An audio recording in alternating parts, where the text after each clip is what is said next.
de Batitlán está al aire. Nacho Marván. Buenos días. Buenos días. Muy buenos días. Beatriz Pajes. ¡Qué gusto! Muy buen día para ti. Igual. Juan José Rodríguez Pras. Good morning. Aquí platicando con mi inglés. Ya viste que tengo una pronunciación bostoniana. Impresionante, Rafael Cardona. Muy buenos días. Buenos días a todos. Muy buenos días, querido Rafael. Antes de que escuchemos otra anécdota de las clases de inglés de nuestro gran compañero y amigo, porque la primera sí fue, bueno, la del sándwich no, la otra sí. De Black Power. De Black Power, exactamente, sí. Yo no le hubiera creído esas aficiones. Pues ya lo oíste, No, ya lo oímos todos. Ahora sí. Y bueno, y ahora sí que la gente no tiene por qué enterarse, ¿verdad? Pero se va a enterar, porque hay cosas que un columnista profesional puede dejar en el tintero mucho tiempo. Ahora sí me van a obligar a platicarla, pues ya no. No. Pero vas a ver la gran diferencia entre lo que tú platiques y lo que yo escriba.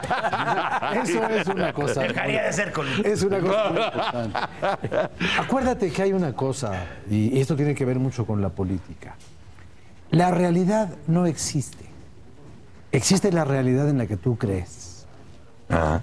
Y las cosas no son lo que son, sino las cosas son lo que tú crees que son y lo que tú dices que son. Si tú La realidad se maquilla. Si tú crees que algo es de una manera, para ti así es, y al ser así para ti, tú le das una categoría de realidad en el mundo exterior.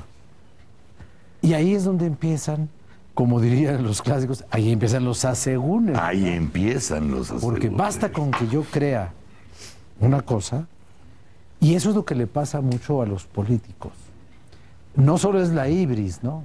Es también el delirio de que cuando él repite su propio mantra, y lo repite, y lo cree, y está convencido, la realidad le comete la injusticia de no parecerse a su diagnóstico. ¿Estás hablando de los primeros 3 años de gobierno? Estoy hablando de lo que quiera, cualquier cosa en la política. Porque lo primero que pensé cuando escuché eso, dije, bueno, estás haciendo parte del resumen de los primeros 3 años. Parte del problema de los primeros 3 años. Si lo quieres llevar, este ensayo de aproximación a la percepción de la realidad, al juego político actual del trienio del presidente Enrique Peña, es una buena oportunidad para que digamos, a ver, ¿dónde está la percepción del gobierno sobre sí mismo? Eso. ¿Y en qué se parece el autorretrato a la fotografía? Eso está bien. Vamos a ver si es verdad que el diagnóstico de los demás se parece al autodiagnóstico. Yo creo que no. Pero alguien que creerá que sí. Y en ese territorio, en ese campo de la reflexión de los de afuera y los de adentro, encontramos el espacio del debate y el espacio de la confrontación de las versiones sobre una realidad que no tiene otra forma de expresarse más que la manera como la interpretemos. Complicada la cosa, ¿no? Complicado de principio. Pero resulta simple. Pero a la hora de la aplicación sí puede resultar simple. Claro. Porque además es una buena tesis. O sea, creemos o percibimos nosotros lo mismo que ellos dicen percibir en estos primeros 3 años. No, yo creo que hay evidencia de que no. No. De acuerdo. O sea, espérate. 60% desaprobamos, en cualquier encuesta desaprobamos de que salieron esta semana, desaprobamos el gobierno de Peña Nieto. 60. No 40 lo aprueban, pero sí 30. Ajá, sí. Entonces, pues es un poco lo que está diciendo Rafael. Ahora, 42% estamos convencidos, digamos, y percibimos que la corrupción ha aumentado en este sexenio. Entonces, pues es una parte. Él cree que ya con Virgilio Andrade la libró, ¿verdad? O el famoso problema de las reformas. Que si la reforma le lanzaron y... Problema que ya no es problema. No, espérate. Pero es como que su plataforma y los que lo defienden dicen, bueno, es que hizo esto. Para el 48% las reformas perjudican a México. Lo cual es una cosa muy rara, porque las reformas fíjate... Perjudicarán. Incluso la pregunta es perjudicarán. Fíjate, Al tú preguntar, ¿la reforma perjudicará a México? Estás vendiendo el argumento en la misma pregunta. Claro. Ah, Si tú preguntas, Sí. ¿cuándo cree usted que las reformas beneficiarán Como a los México? plebiscitos. La induces del otro lado. Estás preguntando lo mismo, pero al revés. No, mira, Entonces, el arte de las encuestas está en preguntar. el arte Sí, de no, las encuestas. el arte en buen sentido. El arte de las encuestas. La pregunta es clave. En encontrar falsos argumentos estadísticos para consolidar y vender tus Y premisas pa- iniciales. para tus evitar prejuicios. la falacia, para Toda evitar- encuesta es la expresión Para de un evitar la prejuicio. falacia tienes que No. cuidar las preguntas. Para Y hay evitar- todo Para un conocer sistema. la realidad. Para evitar Todo un la sistema. falacia, no hagas encuesta. Pero en las encuestas, como en la vida, mucha gente está buscando las respuestas, pero muy poca gente tiene la pregunta que se debe hacer. En este caso, por ejemplo, no sé si ustedes vieron, Beatriz, o oyeron, hicieron un especial, una especie de cortometraje de 7 minutos. A través de las redes. A través de las redes, con la voz de Henry Monster, musicalizado. Y haciendo él su propio resumen de los 3 años. En el que sale ahí con mucha gente y todo. Entonces, a mí me pasó una cosa muy curiosa, porque generalmente son cosas que te hubieran molestado, porque dices, oye, pero están tratando de burlar de mí porque están diciendo una serie de cosas que no se ven aterrizadas en ningún lado, cosas que nadie sabe. No, ya me empezó a dar pena. Me empezó a dar pena. Yo creo que son 3 años de pena. Porque decir, ¿por qué le escribieron esto? ¿Por qué le hacen leer esto cuando hay cosas que ya ni siquiera el debate alcanzan? Claro, Grosso. Ahora, mira, yo estoy de acuerdo, es decir, yo creo que una de las grandes enfermedades de la política y de los políticos, sobre todo el político mexicano, es el autoengaño. Y por supuesto, los gobiernos y los presidentes tendrían que buscar otra forma de comunicar más honesta, más franca, más directa, lo que es la realidad. Pero yo te voy a decir una cosa también, es decir, yo entiendo que actualmente la tendencia y en todas estas últimas semanas, a partir de que se cumplió el 3er año de mandato, bueno, pues la tendencia a decir que ha bajado terriblemente la popularidad y la aceptación del presidente de la República. Pero yo también creo que hay que decir otras cosas. A mí me parece que, a diferencia de otros presidentes que mandaban a hacer sus encuestas a modo para decir que eran muy populares, incluso cuando ya estaban a punto de terminar su periodo, Peña ha preferido aceptar las mediciones que hacen otros, y lo ha dicho incluso abiertamente. Y porque además en estos tiempos ya no funcionaría mandarse a hacer una encuesta. Ahora, yo también creo, respecto a las reformas, que Peña paga los costos de las reformas que encabezó o que ha encabezado. Pero hay otra cosa, quiero subrayar algo, ni Fox ni Calderón se atrevieron a encabezar las reformas que les debía tocar históricamente por tratarse de presidentes de otro partido y que el país estaba necesitando esa renovación institucional. No lo hicieron por 2 razones. Primero, porque no lo sabían hacer, porque no sabían construir consensos, ahora resulta porque que el son PAN es culpable. facciosos y porque además, ¿por qué no se atrevieron, por ejemplo, a desmantelar la CENTE cuando durante la época de Calderón Oaxaca estaba en el caos? Si me permites, ahora si me permites, espérame, el único por favor, mérito de Peña es correr al PRI a la derecha. Mira, en primer lugar, ahora resulta que el PAN es culpable por no haber convencido a Manuel Bartlett, Y a volverse un Beltrones, pentepatria. a Laura Garza Galindo, a Óscar Cantón Cetina, que yo lo viví en el Senado, de hacer una reforma que era necesaria. Beltrones dijo: la Constitución no se toca, la soberanía es intocable, los recursos del subsuelo son de la nación. Beatriz Paredes dijo lo mismo. Cuidado. Beatriz Paredes dijo lo mismo. Nunca hubo la mínima posibilidad de negociar. Por eso sorprende que ahora digan el PAN no tuvo la capacidad de convencernos. Resulta que las reformas que hace unos años era la venta del país, ahora son la gran referencia, porque hay una frase: la salvación del país. ¡Qué contradicción! ¡Qué incongruencia! Pero déjame abundar en lo que tú dices. Henry Monster estuvo en esta mesa cuando era candidato. cuando era candidato y empezaba a hablar de las reformas.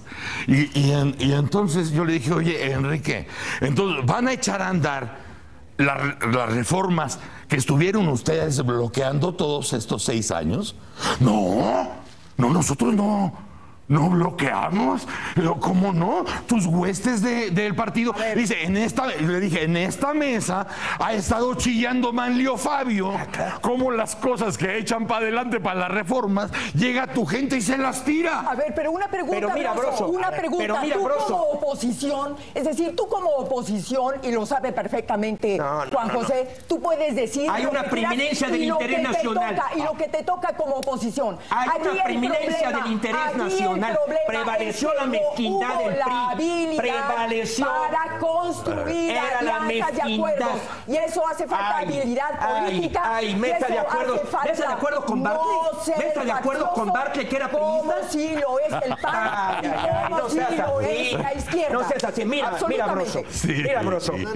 Aquí hay un pecado que van a pagar muy caro, porque la reforma energética yo sí estoy convencido y la luché. Yo desde las filas del PRI en el 92 defendí cuando Salinas de Gortari habló de la inversión privada en el sector eléctrico, modificando la Ley de Servicio Público de Energía Eléctrica, artículo 4 y 36, que no quiso modificar la Constitución. No se atrevió. Hay una frase, México está destinado, dice Peña Nieto, a ser un referente para el mundo. La transformación que iniciamos hace 3 años sigue adelante. Aquí está lo que dice Rafael Cardona. Creo que en alguna ocasión aquí me referí al animal más político, que es el elefante, por muchas habilidades, pero la principal es porque tiene 4 patas planas para sentarse en la realidad. Y tiene una colita corta que no le pise, entre otras habilidades que tiene el elefante. Y tremenda trompa. Colmillos retorcidos, memoria, piel gruesa para que todo se te resbale, etcétera, etcétera. Yo creo, inclusive, ¿por qué PRD y Morena ya se olvidaron de la consulta? Porque ahorita de las pocas posibilidades es que venga inversión en el sector energético. Desafortunadamente, y esa sentencia la va a llevar el PRI, porque se hizo tarde, derivado de que bajaron los precios del petróleo. Pero esa también es otra circunstancia. Ese es un veremos. Acuérdate que ahora ha habido unos foros que han estado interesantes acerca de ello, e incluso la gente de otras petroleras que tienen representación en México, siendo muy corteses, dicen, bueno, pues esto, si sale bien, estará bien para 20 años, ¿no? Porque ahorita las condiciones como para la inversión, pues... Pensar que a la Comisión Federal de Electricidad y a Pemex le debe seguir metiendo dinero cuando están en las condiciones que están... Eso, me parece, es haberse aferrado a algo verdaderamente absurdo. Pero a mí me preocupa. Mira, desde Aristóteles hace 2500 años. ¡Ándale! Se hablaba las 3 formas puras y las 3 formas degenerativas de los regímenes gubernamentales. La monarquía, que se sustenta en el honor de una familia para gobernar, degenera en tiranía. La aristocracia, que se basa en el mérito, degenera en oligarquía. La democracia, en demagogia, que se sustentan virtudes. La democracia es el régimen de virtudes, y esa es la falla central del gobierno de Peña Nieto. Carencia total de virtudes, porque la referencia mundial, sí, somos referente mundial en impunidad y en corrupción. Oye, ahora, la democracia degenera en demagogia. Ahora, antes de que te vayas hasta Herodoto, déjame preguntarle. Espérate, le falta Gómez Morín. No, déjame preguntarte algo. La gente ubica como un buen principio o como un sorpresivo principio el pacto por México y llevar adelante las reformas y sacar las reformas estructurales de hondo calado. Hasta esa parte parece que toda la historia pues iba caminando.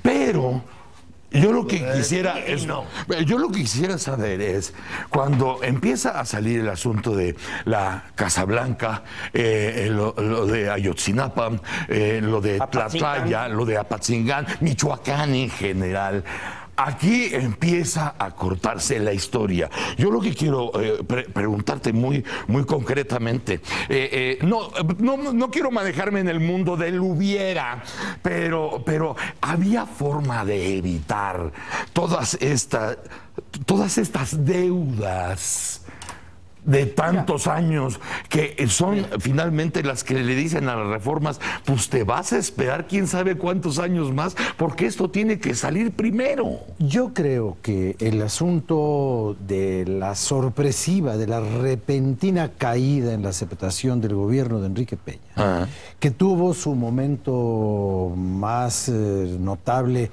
cuando se hizo esta herramienta de negociación política del pacto y se empujaron todas las reformas al mismo tiempo y se hizo un trabajo legislativo notable, veloz, rapidísimo, de un año, todo esto.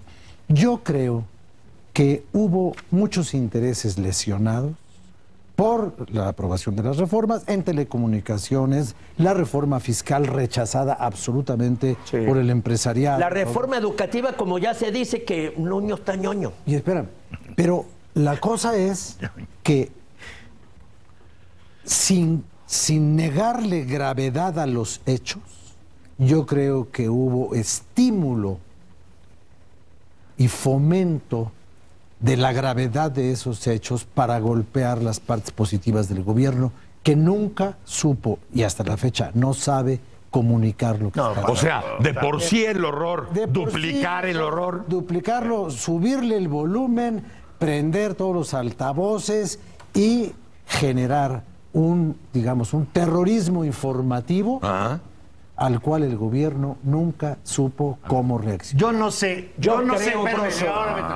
sé para qué sea peor el gobierno de Peña Nieto. ¿Para comunicar o para gobernar?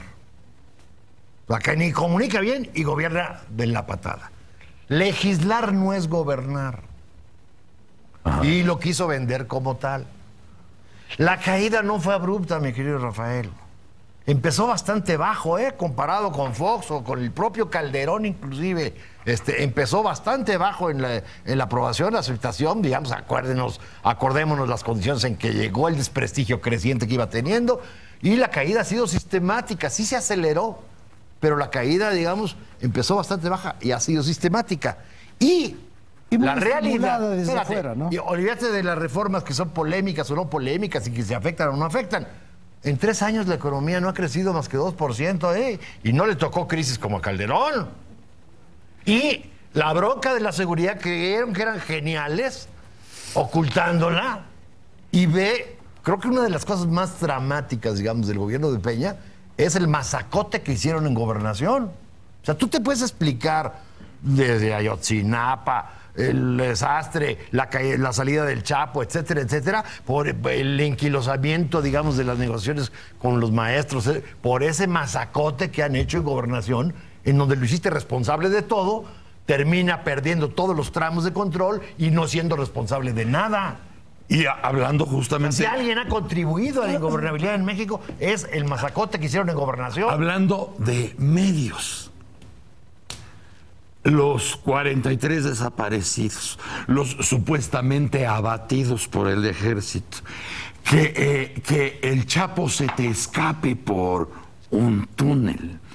¿De veras tú crees que se le haya subido el volumen a propósito para hacer más escándalo de lo que ya es una vergüenza? No, a ver, Broso, yo creo que, por supuesto que no y estaríamos mal si estuviéramos tratando de negar los errores evidentes que ha cometido el gobierno. Pero ahora, entendemos también que el presidente de la República constitucionalmente es el que tiene la mayor responsabilidad política en la toma de decisiones. No lo estamos negando. Pero aquí también la pregunta es, ¿y la responsabilidad de los otros actores? ¿Y la responsabilidad de los otros partidos políticos dónde queda? Caso Ayotzinapa, tú lo mencionas. ¿Y dónde está la responsabilidad del PRD y la izquierda en esto? Eran gobierno en Guerrero. ¿Y dónde está la responsabilidad de Acción Nacional, por ejemplo, en el caso del Pacto por México, donde veíamos a un Gustavo Madero no negociar, sino chantajear, extorsionar Eso. cada una de las negociaciones y cada una de las reformas. Madero impulsa una reforma electoral que ya se demostró fue derrotada y fue un fracaso en las elecciones intermedias. Y él chantajeó al gobierno. Tiene que ir la reforma electoral propuesta por el PAN, porque si no, nosotros no apoyamos las reformas. Entonces la pregunta es, ¿la responsabilidad es únicamente del presidente de la República en turno? ¿Y qué pasa con el resto de los... Oye, esa pregunta que tú haces, esa pregunta la pudimos haber hecho en varias administraciones, pero me llama la atención en dos. La administración pasada de Calderón y esta. Juan José, dime una cosa, porque tiene razón en mucho lo que dice Beatriz. ¿Por qué no se atreven? ¿Por qué no se atreven a calzonear a los gobernadores? O sea, los gobernadores todos siempre están listos para pedir chichi, o sea, ya sea para seguridad o ya sea para escuela, pero la responsabilidad que tienen sus estados, ya sea Michoacán, ya sea Tamaulipas, ya sea Guerrero, ya sea Morelos, todo eso que es su responsabilidad, ¿por qué a la hora de los 70 muertos, de las desapariciones, ¿por qué no se calzonea a los gobernadores? Broso, ¿por qué les tienen miedo? Broso, yo creo que el primer ejercicio para juzgar a un gobierno es si este gobierno cumple con la ley. O sea, hay que tener solvencia para calzonear a los demás. No. ¿O qué? No. El error más grave del PAN, y aquí me voy a sumar a la crítica de Beatriz, porque tú viste que yo he sido autocrítico, es una comida que me relató Alberto Cárdenas en el rancho de Vicente Fox. Esto es histórico. Porque llegaban los gobernadores del PRI, todos iban con el rabo entre las piernas, todos iban, se sienta Vicente Fox, Santiago Kriel a su lado, y les dice Vicente Fox, señores, se acabó la espada de Damocles. No habrá una renuncia más ordenada desde el Distrito Federal. El PRI renunció 49 gobernadores de 1929 al año 2000. Muchos inclusive por avance de la oposición, por ejemplo, Óscar Ornelas en Chihuahua. El PAN había ganado Ciudad Juárez y Chihuahua, vieron, este se va, en el 83. O Víctor Manzanilla Chaffer cuando reconoció el triunfo de Ana Rosa Payán. Otros fueron escándalos de falta de gobernabilidad o de corrupción. Yo creo que un Ulises Ruiz no hubiera terminado en un gobierno priista. Cuando la Suprema Corte dice hubo violación a derechos humanos, o cuando, permíteme por favor, o cuando Lidia Cacho, por ejemplo, con la intervención de Mario Marín, también hubiera caído. Entonces los priistas dijeron, Alberto Cárdenas dice que él estaba al lado de dos priistas y empezó a sentir que aquellos crecían, ¿no? Y les dijo, el PAN, le dice Vicente Fox, les va a doblar el presupuesto, cosa que es cierto. En los 12 años, los gobiernos estatales doblaron su presupuesto y aún así endrogaron al país. Y tercero, dijo Vicente Fox, toda designación de delegados va a ser con el visto bueno de ustedes. Ahí vino un giro. Y hay una vieja frase de Antonio Castro. O sea, ya venían sobrados. No, ahí los hizo monstruos. Ahí los hizo virreyes. Porque los gobernadores no tienen en los estados ni un congreso local. Pero no es mérito. ¿Qué contrapeso? No es un congreso local, no hay comisión de derechos humanos, no hay comisiones de transparencia. No existe el poder judicial, no existe el poder electoral, los órganos electorales. Esto es la triste verdad. Pero no existe. Y ahorita cuando salen, porque mira, hay una cosa. Si está diciendo esa anécdota de un presidente de su partido, algo habrá. Mira, nada más déjame concluir con eso, Broso. Déjame concluir. Es tan presidencialista que le atribuye que Fox fue capaz de provocar eso. Y eso no es cierto. Simple y sencillamente eso no es cierto. ¿Qué? Es decir, ¿cuál es el cambio entre los gobernadores de la época de la hegemonía priista a los gobernadores de ahora? El cambio esencial. ¿Cuál? Mientras los gobernadores de la época de la hegemonía priista, en donde las elecciones no eran competitivas, sí dependían de gobernación. Sí. Y dependían del presidente. Y los ponía el presidente, igualito los podía quitar el presidente. Me estás dando la razón. No. Me estás dando la razón. Agregas otro elemento más. Primer punto. Entonces, en el momento, para bien o para mal, de buena o mala manera, en que los gobernadores dependen del voto, Gobernación y el presidente les hace los mandados. Segundo momento clave. 1998, el ramo 33. Donde el dinero que antes se manejaba discrecionalmente, ni siquiera en Cedesol, en Los Pinos, en el ramo 26, entre Salinas y Carlos Rojas, pasa al ramo 33, que son partidas para educación, partidas para salud, partidas para seguridad, para fortalecimiento municipal, etiquetadas de dinero federal que pasa a manejo, a ser gastado por los gobernadores. Es otro escenario completamente diferente. Me estás dando la razón. La comidita de Fox con los gobernadores, pues nada más avala una realidad que ya había cambiado. Pues me estás dando la razón. No, el artículo 76, el artículo 76 señala como facultad del Senado declarar desaparecidos los poderes. Esta hipótesis nunca se da. Nunca desaparecen los tres poderes. Entonces, ¿cuál era el factor de equilibrio? El poder presidencial. El poder presidencial que obedeció a un cambio de régimen, que obedeció, repito, no se destruye lo que no se reemplaza. Mira, Broso, yo sí estoy dentro ya como mes de diciembre con algunas esperanza. Porque, por ejemplo, esta decisión del amparo que procede en contra de Elías Azar. Eso me causa simpatía. O bien que la Comisión Nacional de Derechos Humanos, por ejemplo, declara que en Apatzingán hubo eso, me declara simpatía. La actitud de Sebastián Nieto de proceder contra Arturo Escobar. O sea, están surgiendo de funcionarios ciertas medidas, ciertas actitudes que me parece que nos pueden llevar a lo elemental, fortalecer el Estado de Derecho. Y hay 40 puntos en donde se mide el Estado de Derecho. Y en ese sentido, 40 puntos en lo que se califica. Porque ahí están ahorita. Bueno, antes de entrar a esos 40 puntos que seguramente ya los tienes enfilados, vamos a ir a un corte y aquí platicamos si vale la pena enumerar los 40 puntos. No. Los 40 puntos se sintetizan en uno. Cumple con la ley. Bueno, punto, ya digo, ya. Vamos a ir a un corte y regresamos a Debatitlán. Órale. Ya estás.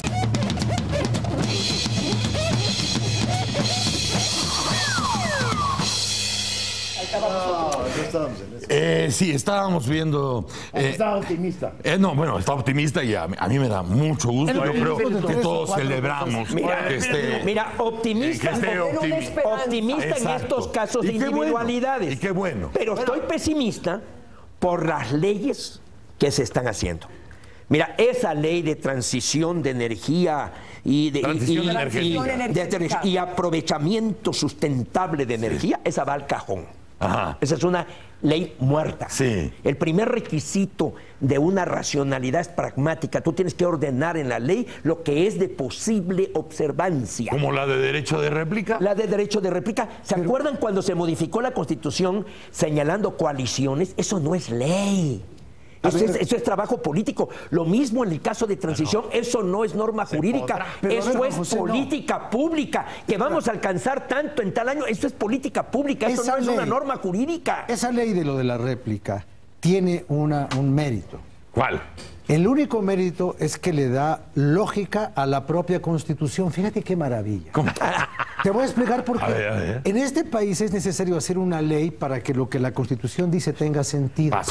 Porque el artículo, no tiene sentido. Espérame, porque el artículo sexto dice que el derecho de réplica se ejercerá en los términos de la ley respectiva, ley que no había. La Constitución le está dando potestad jurídica por escrito a una ley que no existía.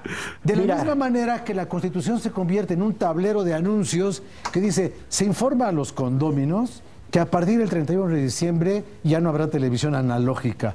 Y conviertes la Constitución en un anuncio de cosas transitorias. Pero mira, entonces, lo de la ley de réplica es una pantomima. Ah, sí, y la de transición. El concepto mismo pero de la mira, réplica es una pantomima. La pantomima para que exista el punto en referencia. Judicializaste. Pero luego hay otra cosa. Judicializaste, Estas vas a cosas de requerir los derechos abogados. de las audiencias, los códigos de ética de los medios, hombre. el derecho de réplica. A ver, explíquenme porque a lo mejor andamos en otra onda. Derecho de las audiencias lo puedes ¿Lo puedes qué? concretizar en un A ver, momento ¿cómo? determinado, digamos. Sí. Bueno, Yo, a menos de que te- yo, la verdad no me he puesto a estudiar el problema del derecho de réplica y demás. Se me hace Judicializaste. No. Lo que pudo Olvídate haber sido, judicializarte. lo que pudo haber sido del ámbito de la autoridad administrativa ¿quieres para regular? cumplir la Constitución, ahora resulta que son los jueces federales. Entonces requieres abogados, requieres un trámite, requieres una comprobación de que efectivamente están lesionando, te están difamando, están lesionando tu autoridad moral. Pero ese asunto que hasta donde yo veo, y en la práctica lo conozco, de que si alguien de cualquiera de nosotros mencionara algo de un individuo o de una señora de la política y alguien dijera que sabe tal cosa y no estuviese de acuerdo, esa persona pedirá derecho de réplica. Eso es muy propio de la reglamentación. La ley de imprenta, que del salió siglo XIX. de 1919. Pedirá el derecho de réplica porque esta persona dice que lo que se dijo no es cierto o no es correcto o no está completo y entonces le darás voz a esa persona para ver si para darle el mismo tiempo de aclarar lo que supuestamente no es cierto. La realidad y la calumnia. La realidad vamos a verla. La realidad vamos a verla en los próximos años, que va a ser letra muerta. Mira, otro escándalo que hicimos, la cuestión del salario mínimo, que lo desindexaste de las multas y de toda la legislación. Desindexaste las multas. El 59% de la población económicamente activa trabaja en el sector informal. O sea, ahí no opera. 59%. En el formal, solamente el 2.7% percibe el salario mínimo. El 2.7%. Todos están arriba de 3 o 4 salarios mínimos. Entonces, ¿a quién se está beneficiando? Estamos haciendo justicia. Por fin se desprende. Vamos a mejorar el poder adquisitivo. Es lo mismo No que el entendiste artículo nada. sexto. No estamos haciendo buenas leyes y peores el mínimo de las multas. Por lo que dice. Porque la amarraba, lo amarraba. Para no subir el salario mínimo. Exacto. Le quitas el pretexto Exacto. y tampoco subes el salario mínimo porque el combate a la inflación te lo impide. No, lo van a subir. Por supuesto, el derecho de réplica es muy importante para los medios y los medios creo que deberían, por supuesto, acceder a esa ley. Ahora, a mí me parece que dentro de estas leyes que se han estado discutiendo en los últimos días, hay una que es muy importante y a mí me parece que no debería de ser letra muerta, y es la ley de transición energética. Porque en eso le va la vida económica al país, ¿eh? Y yo lamento mucho que se haya pospuesto por parte del Senado, porque a consecuencia de que han sido principalmente los privados, los industriales, los empresarios que se están oponiendo a esta ley de transición. Ahora, es de lo más importante, es decir, ¿qué acaba de ocurrir en París precisamente con la cumbre? Es decir, mientras los países desarrollados le están metiendo el acelerador para esa transición energética, porque precisamente no solamente el petróleo está bajando de precio, sino que ya está dejando de ser negocio, México está entrando a esa transición con una lentitud impresionante. Y además, Beatriz, bastante golpeado porque acuérdate que cuando empezó todas esas posibilidades y esas perspectivas en las revistas especializadas decía Saving México. Sí, claro. Y ahorita ya estamos en El Salvador, que no lo fue. A ver, mira, Broso, entonces tú tienes que hacer eso en política, no requieres de una ley. Mira, Japón firman en Kioto y Japón, a raíz de que cerró Fukushima y cerraron las plantas de energía nuclear, ha mandado más carbón, más CO2 a la atmósfera. Estados Unidos, con su fracking, está reduciendo. Alemania va a tener un serio problema porque también tiene que cerrar las plantas nucleares. La energía nuclear, y yo lo defendí mucho en Laguna Verde, es la forma más limpia de generar electricidad. En contra del carbón y en contra del petróleo y de las termoeléctricas. O sea, seguimos con la mentira. Mira, ayer por fin Claudia Ruiz Massieu declara que le preocupa lo de Venezuela. Carajo. Bueno, ya era hora. Pero ya era hora. Pues a lo mejor tenía tantos pendientes que se preocupó hasta ayer. Luis Almagro, ya como secretario general de la OEA, le está diciendo a Maduro, ¿verdad? Estás cometiendo crímenes, estás atropellando al pueblo de Venezuela, y que el otro dice es basura. Por fin se levanta una voz de una política en la que también estamos ausentes. Autista, se regresó a la vieja doctrina Estrada, que eso prevaleció en otros tiempos de yo no me meto en problemas. No, señor, estamos globalizados, hay que meterse en problemas. Y Latinoamérica está teniendo serios problemas. Y debemos... ¿Lo mismo dirías con el asunto de los estados islámicos? Sí. No, sí, pero, sí. Bueno, entonces te pregunto, sí. te pregunto. Sí. O sea, tú hazte cargo de lo que dice. Sí. Pues sí, ya estamos globalizados, hombre, ya se acabaron los aranceles. Mira, ahí hay un artículo. Están pidiendo de nuevo. Hay veces que estamos globalizados y hay veces que nada más somos los meseros de la fiesta. Mira, están surgiendo de nuevo. Después del 89, cuando se cayó el muro, y que fue el gran festín de que arrancábamos a la democracia, están surgiendo. Ahí está Hungría metiendo alambradas en toda su frontera. Y estamos hablando de Europa y todos los países preparándose. Cuidado. Aquí, y Estados Unidos ya está corriendo su frontera hasta Chiapas. A ver, son muchos temas. Sí, avienta como... uno cada frase. Claro. Avienta uno nuevo. ¿Por qué? Porque soy muy versátil. Yo los invito a pensar una cosa. Sí. Las leyes de transición son complicadas, pueden aplicarse o no aplicarse. Yo no recuerdo, y si estoy equivocado díganme, una buena transición. O sea, la única que recuerdo que sí se cumplió en México y se llevó a cabo fue la del cambio de voltaje. ¿Ah, sí? La del CUF. La del CUF. Sí. El CUF. Pero a ver, otra a 120. Otra que no haya acabado ahí. Entonces, como que nuestra experiencia en leyes de cumplir o no cumplir leyes de transición, mira, le va a encantar a JJ. ¿Qué? Las alcabalas se prohibieron en el constituyente de 56-57. Sí. Y operaron. Terminaron casi hasta Echeverría, hombre. Sí. Pero mira, se arreglaba la constitución. Y ya no habrá alcabalas. El impuesto entre Estado y Estado, ya no habrá alcabalas. Ya no habrá alcabalas. ¿Y el apagón? El apagón lo acabamos de mover. Mira, Broso. Espérame. No, lo acabas de mover y no lo acabas de mover. Se mueve y no se mueve. Lo único que quiero remarcar es, no es tan clara la experiencia mexicana en cuestiones de transición y llevadas a la ley. No es mala. No es a través. Lo único que logramos es el desprestigio de leyes. Mira.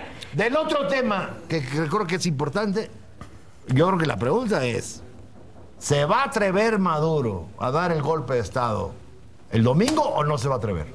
Yo le digo que si México... Es que el populismo se está derrumbando, Nacho. No. El populismo... Yo no estoy diciendo... Te estás haciendo harakiri. ¿Se va a atrever o no? ¿Se va a atrever? Yo no sé. No, sí se atreve. Es una gran interrogante. Él es un autoritario. Total. Bueno, tendría que Es un perder. autoritario. Porque estás partiendo de que ya perdió. Parece O sea, que y no hay entonces da manera- el golpe de Estado. Parece que no hay manera de que gane. No, que quién sabe. ¿Quién Ojalá. sabe, maestro? Está el miedo, está el miedo, está la manipulación y la legislación electoral, en donde en distritos con piquísima votación, en donde se puede ganar. O sea, yo tengo mi O sea, duda. sí puede haber mucho miedo, pero también hay mucha pólvora seca. Ahora, yo creo que hay que hacer diferencias, no está tan sencillo, ¿eh? Broso, hay que hacer diferencias. Es decir, por supuesto, No va está a ser bien una buena México solución. ahora en su solidaridad para que se respete Tarde, la decisión. tarde. Tarde como tú quieras, pero la decisión de los electores en Venezuela. Pero otro rollo es la parte islámica, ¿eh? Veamos lo que le pasó a España, Sí. lo que le pasó a Aznar, precisamente porque España atacó. Que todo el mundo le decía a Aznar, no, espérate, no te muevas. Lo de España fue Irak.